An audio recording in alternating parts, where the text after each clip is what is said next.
ਪੰਜਾਬ ਸਰਕਾਰ ਨੇ ਐਲਾਨ ਕੀਤਾ ਸੀ ਕਿ 10 ਤਰੀਕ ਤੋਂ ਮੰਡੀਆਂ ਦੇ ਵਿੱਚ ਕਣਕ ਸ਼ੁਰੂ ਹੋ ਜਾਣੀ ਖਰੀਦ, ਲੇਕਿਨ ਆੜ੍ਹਤੀਏ ਕਹਿ ਰਹੇ ਨੇ ਕਿ ਸਾਨੂੰ ਡਾਇਰੈਕਟ ਪੇਮੈਂਟ ਵਾਲਾ ਜਿਹੜਾ ਸੈਂਟਰ ਸਰਕਾਰ ਸੌਦਾ ਕਰਨਾ ਚਾਹੁੰਦੀ ਉਹ ਸਾਨੂੰ ਮਨਜ਼ੂਰ ਨਹੀਂ ਤੇ ਕਿਸਾਨ ਵੀ ਚਾਹੁੰਦੇ ਨੇ। ਪਿਛਲੇ ਸਾਲਾਂ ਦੀ ਗੱਲ ਕੀਤੀ ਜਾਵੇ ਤੇ ਇਹਨਾਂ ਦਿਨਾਂ ਦੇ ਵਿੱਚ ਮੰਡੀਆਂ ਦੇ ਵਿੱਚ ਪੂਰੀ ਤਰ੍ਹਾਂ ਰੌਣਕ ਹੁੰਦੀ, ਕਿਸਾਨਾਂ ਦੇ ਚਿਹਰੇ ਵੀ ਖਿੜੇ ਹੁੰਦੇ ਨੇ, ਆੜ੍ਹਤੀਆਂ ਦੇ ਵੀ, ਤੇ ਜਿਹੜੇ ਮੰਡੀਆਂ ਦੇ ਵਿੱਚ ਮਜ਼ਦੂਰ ਕੰਮ ਕਰਦੀ, ਲੇਬਰ ਕੰਮ ਕਰਦੀ, ਉਹਨਾਂ ਨੂੰ ਵੀ ਹੁੰਦਾ ਕਿ ਜਿੰਨੀਆਂ ਦਿਹਾੜੀਆਂ ਲੱਗਣਗੀਆਂ 4 ਪੈਸੇ ਹੋਣਗੇ। ਚਾਹੇ ਪੰਜਾਬੀ ਮਜ਼ਦੂਰਾਂ ਦੀ ਗੱਲ ਕੀਤੀ ਜਾਵੇ, ਲੇਕਿਨ ਜ਼ਿਆਦਾ ਮੰਡੀਆਂ ਦੇ ਵਿੱਚ ਅੱਜ ਕੱਲ੍ਹ ਜਿਹੜੇ ਯੂਪੀ ਬਿਹਾਰ ਤੋਂ ਭਾਈਚਾਰਾ ਆਉਂਦਾ ਉਹ ਜ਼ਿਆਦਾ ਮਜ਼ਦੂਰੀ ਕਰਦੇ ਨੇ। ਪਰ ਪਿਛਲੇ 10 ਦਿਨਾਂ ਤੋਂ, ਕਿਉਂਕਿ 1 ਤਰੀਕ ਤੋਂ ਹਰ ਸਾਲ ਪਹਿਲਾਂ ਕਣਕ ਦੀ ਖਰੀਦ ਹੁੰਦੀ ਰਹੀ ਆ, ਪਰ ਹੁਣ 10 ਤਰੀਕ ਤੋਂ ਹੋ ਰਹੀ, ਤੇ ਪਿਛਲੇ 10 ਦਿਨ ਤੋਂ ਵਿਹਲੇ ਬੈਠੇ ਨੇ। ਤੇ ਹੁਣ ਇਹਨਾਂ ਨੂੰ ਇਹ ਵੀ ਨਹੀਂ ਪਤਾ ਕਿ ਕਣਕ ਦੇ ਵਿੱਚ ਉਹਨਾਂ ਦੀ ਮਜ਼ਦੂਰੀ ਸ਼ੁਰੂ ਹੋਣੀ ਜਾਂ ਨਹੀਂ ਹੋਣੀ। ਇਹ ਦੇਖ ਸਕਦੇ ਕਿ ਖਰੜ ਮੰਡੀ ਦੇ ਇਸ ਟਾਈਮ ਜਿਹੜੇ ਯੂਪੀ ਬਿਹਾਰ ਤੋਂ ਜ਼ਿਆਦਾ ਜਿਹੜੇ ਮਜ਼ਦੂਰ ਭਾਈਚਾਰਾ ਆ ਕੇ ਬੈਠਾ, ਉਹਨਾਂ ਦੇ ਚਿਹਰਿਆਂ 'ਤੇ ਰੌਣਕ ਨਹੀਂ ਆ।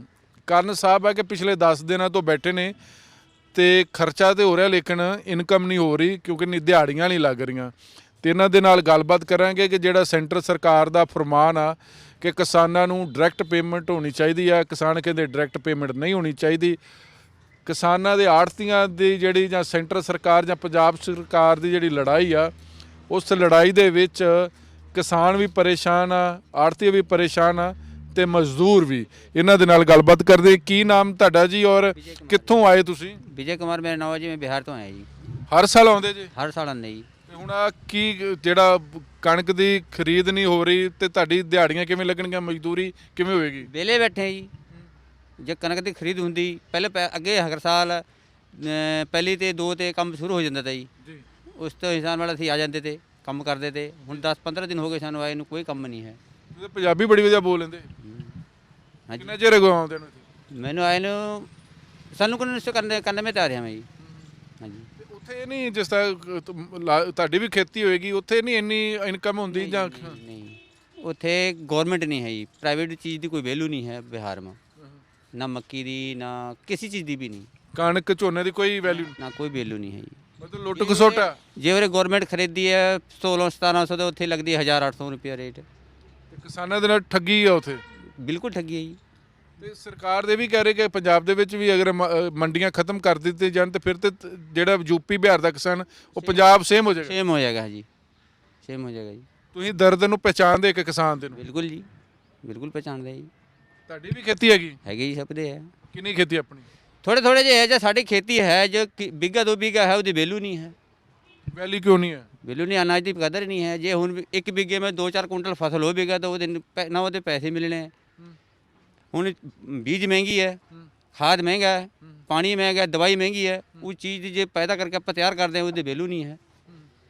हर गल हूँ इस टाइम मक्की अगले महीने तैयार हो जानी है जी। ਹਾਂ ਹੋ ਜਾਣੀ। मक्की ਦੇ ਵਿੱਚ 1 ਬਿੱਗੇ में खर्चा घट तो घट 20,000 रुपये बिੱਗੇ ਤੇ खर्चा ਤਾਂ ਉਹਦਾ ਮੁੱਲ ਹੋਊਗਾ 800 ਰੁਪਏ 700 ਰੁਪਏ ਕੁਇੰਟਲ ਬਸ। ਤੇ ਪਹਿਲਾਂ ਤਾਂ ਉੱਥੇ ਮੰਡੀਆਂ ਹੁੰਦੀਆਂ ਸੀ ਨਾ ਬਿਹਾਰ ਦੇ ਵਿੱਚ? ਪਹਿਲਾਂ ਨਹੀਂ ਹੁੰਦੇ, ਮੰਡੀ ਨਹੀਂ ਹੁੰਦੇ ਹੈਗੇ, ਪ੍ਰਾਈਵੇਟ ਪਰਚੇਜ ਉੱਥੇ। ਨਹੀਂ 2006 ਦੇ ਵਿੱਚ ਤੇ ਤੁਹਾਡੀ ਉਹ ਸਰਕਾਰ ਜਿਹੜੀ ਉੱਥੇ ਸੀ, ਉਹ ਐਕਸਪੈਰੀਮੈਂਟ ਕੀਤਾ, ਫੇਲ ਹੋ ਗਏ, ਮੰਡੀਆਂ ਬੰਦ ਹੋਈਆਂ ਉੱਥੇ। ਹਾਂਜੀ, ਮੰਡੀ ਤੇ ਸਾਡੀ ਜਦ ਜਿੰਨਾ ਮੇਰੀ ਉਮਰ ਹੈ ਉਸ ਟਾਈਮ ਤੇ ਮੰਡੀ ਕਦੇ ਦੇਖਿਆ ਹੀ ਨਹੀਂ ਮੈਂ।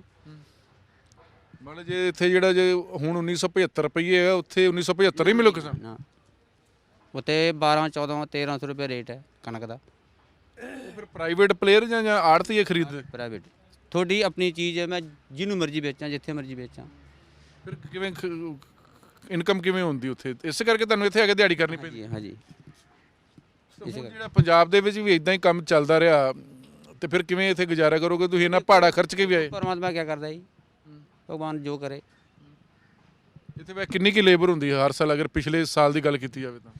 ਲੇਬਰ ਤਾਂ 19 ਆ ਰਹੀ ਹੈ ਜੀ। ਹੁਣ ਜਿਸ ਤਰ੍ਹਾਂ ਇਤਕੀ ਕੰਡੀਸ਼ਨ ਹੈ, ਅਗਲੇ ਸਾਲ ਤੇ ਕਿਸੇ ਨੇ ਨਹੀਂ ਆਣਾ ਹੈ। ਕੰਡੀਸ਼ਨ ਕਿਸ ਚੀਜ਼ ਦੀ? ਕੰਮ ਦੀ। ਕੰਮ ਹੈ ਨਹੀਂ, ਬੇਰੁਜ਼ਗਾਰ ਬੰਦਾ ਉਰੇ ਆ ਕੇ ਕੀ ਕਰੂਗਾ ਜੀ? 2000-2500 ਰੁਪਏ ਭਾੜਾ ਲੱਗਦਾ ਜੀ ਆਉਣ ਦਾ ਹੀ? ਆਉਣ ਦਾ। ਕਮਾਈ ਦਿਹਾੜੀ ਹੈ ਨਹੀਂ ਕੋਈ ਵੀ। ਤੇ ਹੁਣ ਫਿਰ ਰੋਟੀ ਪਾਣੀ ਕਿਵੇਂ ਚੱਲਦਾ? ਰੋਟੀ ਪਾਣੀ ਆੜਤਿਆਂ ਤੇ ਲੈ ਕੇ ਅਸੀਂ ਖਾ ਰਹੇ ਹਾਂ। ਆੜਤਿਆਂ ਤੇ ਲੈ ਕੇ ਅਸੀਂ ਖਾ ਰਹੇ। ਜੇ ਕੰਮ ਚੱਲੂਗਾ ਅਗਲਾ ਸਾਡੇ ਪੈਸੇ ਕੱਟ ਲੂਗਾ ਅਗਲਾ।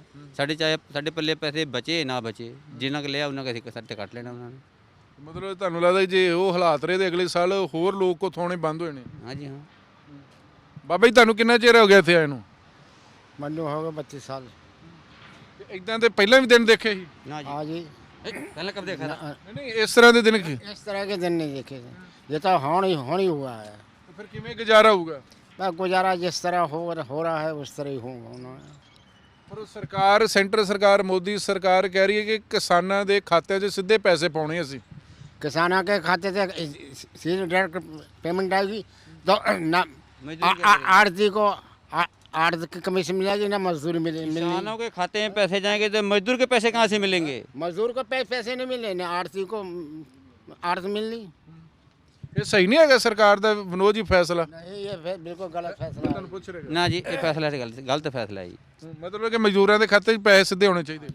मजदूर जी आड़ती खाते जाने पैसे आड़ती सानू देने पैसे जद मर्जी हूँ इस टाइम पर 15 दिन से बेले बैठे हैं कोई काम नहीं है जद दिल करता सी पैसे लेकर सी अपना राशन चलाने रोटी पानी खा रहे हैं। ਹੁਣ ਆ ਗਏ ਨੇ ਘਰੋਂ ਵੀ ਪੈਸੇ ਭੇਜ ਵਿਨੋਦ। ये पैसे भेजूंगे तो जो काम चलूगा ਕੰਮ ਹੋਊਗਾ ਤਾਂ ਹੀ ਪੈਸੇ ਦਊਂਗੇ ਤੁਸੀਂ ਜੇ ਕੰਮ ਹੀ ਨਹੀਂ ਹੈ ਘਰ ਵਾਲੀ ਤੇ ਡਿੱਕਣ ਨੇ ਬੱਚੇ ਵੀ ਡਿੱਕਣ। ਡਿੱਗੇ ਜਾਂ ਜੋ ਮਰਜ਼ੀ ਡਿੱਗੇ ਜੇ ਕੰਮ ਹੋਊਗਾ ਤਾਂ ਹੀ ਤੁਸੀਂ ਪੈਸੇ ਜੇ ਤੁਹਾਡਾ ਕੰਮ ਕਰੋਗੇ ਤਾਂ ਹੀ ਤੁਸੀਂ ਤੁਹਾਨੂੰ ਮਜ਼ਦੂਰੀ ਦੇਵੋਗੇ ਜੇ ਕੰਮ ਤੁਹਾਡੇ ਕੋਲ ਇਤਨਾ ਤੁਸੀਂ ਕੰਮ ਦੇ ਨਹੀਂ ਨਾ ਮਜ਼ਦੂਰੀ ਕਿੱਥੇ ਦੇ ਦੂੰਗੇ ਇਹ ਚੱਕਰ ਹੈ। ਪਰ ਉਹ ਬਿਹਾਰ ਵਾਲੇ ਤੇ ਸੈਂਟਰ ਸਰਕਾਰ ਤੋਂ ਬੜੇ ਖੁਸ਼ ਹੈਗੇ ਨੇ। ਕਿਆ ਪਤਾ ਬਿਹਾਰ ਵਾਲੇ ਖੁਸ਼ ਹੋਣਗੇ ਮੈਂ ਤਾਂ ਖੁਸ਼ ਨਹੀਂ ਹੈ ਜੀ। ਹਾਂ ਉਹ ਤਾਂ ਕਹਿੰਦੇ ਬਿਹਾਰ ਵਾਲੇ ਕਹਿੰਦੇ ਨਤੀਸ਼ ਸਾਹਿਬ ਵੀ ਚੰਗੇ ਨੇ ਮੋਦੀ ਸਾਹਿਬ ਵੀ ਚੰਗੇ ਨੇ। ਬਿਹਾਰ ਵਾਲੇ ਸਾਰੇ ਬੈਠੇ हैं ਪੁੱਛੋ ਕੌਣ ਖੁਸ਼ ਹੈ ਇਹਨਾਂ में तो कोई खुश है ਨਹੀਂ ਚਿਹਰੇ ਤੇ ਖੁਸ਼ ਨਹੀਂ ਪਰ ਬੋਲਦੇ ਨਹੀਂ ਨਾ ਇਹਨੇ। आप क्या बोलूँगे है अपने दुखी है बेचारे।